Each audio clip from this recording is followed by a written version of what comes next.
Right.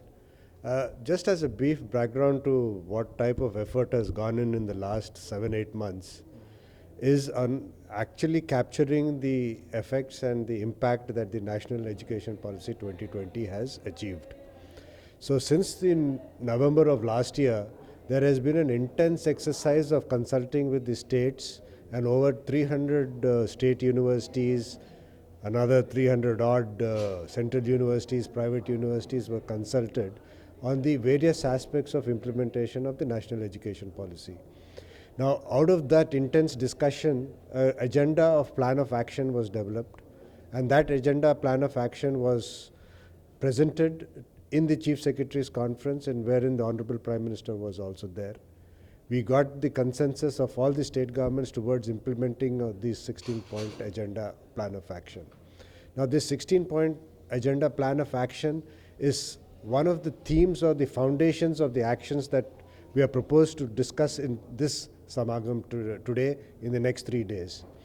And of all those action plans that are going to get developed, the participants of this conference will be benefited with the best practices that are happening throughout the country. It gives them an opportunity to see those best practices and adopt it in their respective universities. It gives them an opportunity to interact with the other platforms that have been developed at the central level to see how they can adopt them, implement them at the least cost. Ultimately, all this consultation is happening for the benefit of whom? It is for the benefit of the student who is going to be the taker of this type of initiative that is happening. So we feel that this intense discussion that will emerge from these 3 days will motivate, excite, as well as reinvigorate all the universities towards a better plan of action for implementation of the national education policy for the benefit of the student. And I'm sure with such type of luminaries and academicians that are here, not only the ministry, but all the regulators as well as the other participants will benefit immensely from it. So, sir, NEP was announced in 2020. So, now what is the progress of implementation of NEP in higher educational institutions in India? Right. I mean, the amount of effort and the effort that has been made is immense. I mean, I will not list out the long list of activities that have been done.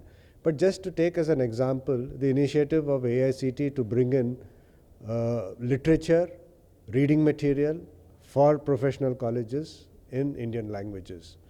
They have in the last year produced for the first year course entire material in 12 languages. Now this is available to the students right across the country. Any student who wants to learn in his technical language, in his mother tongue, has that opportunity. Now this is not stopping there. The message is out there to the people as well as the students that they will be not stopped by the first year of syllabus, but will have the syllabus books in their regional languages across the years of studies. So now they're currently preparing the curriculum or the textbooks in the second year also, and so on and so forth. We go around building that. Other than that, there are many platforms that have been built by the government. There is one example called Samarth. Now in that Samarth, it is an ERP platform available to all educational institutions at a cost borne by the Government of India. In that platform, we already have over 80 institutions of various kinds, IITs, IIMs, NITs, central universities, who are using this platform for facilitating administrative processes in their institutions, right from the admission of the student right till his degree granting. There's another effort that right from the recruitment stage of a professor to the recruitment process, this entire process is available on the e-platform, which provides great ease of doing business for a university. So there are multiple initiatives like this which are there in the platform, and I think this type of events that are organized here will educate as well as provide this information to all the participants to ensure that if they would like to take up such platforms, they could take it up. So I think it would be difficult to enumerate all the initiatives, but I think these are two critical ones that I feel is important for all the participants in this meeting. Just one last question. What is the roadmap ahead and what are the future plans so that students who are the main stakeholders in this national education policy, they get benefited from this policy? What are the future plans? Let me summarize that into 3 points. right? Any critical action or implementation of the national education policy focuses on three pillars, right?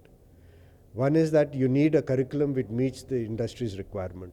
And I think everyone here today is meeting that in the effort to revise their curriculum and pedagogy to see that what they teach and deliver to the student meets societal requirements. So the focus is on employability and entrepreneurship, and I think that is one step that they're doing extensively well. The second point towards that is that you need a capable and a competent faculty to deliver that content.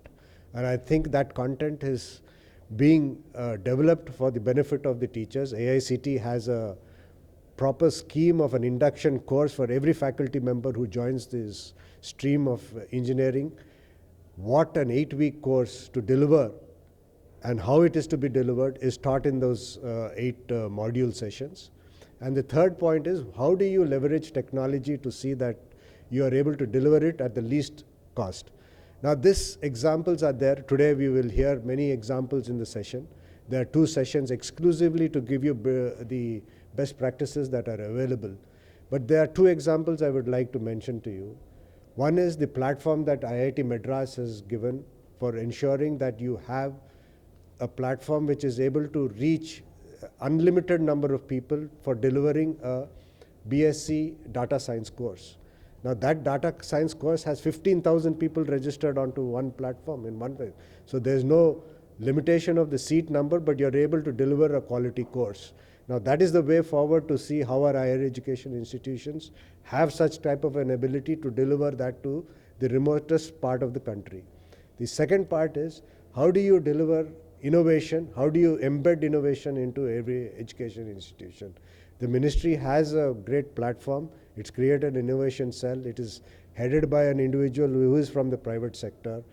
They have created around 3,000 innovation centers across the country. The number might seem small to you, but the enrollment is high.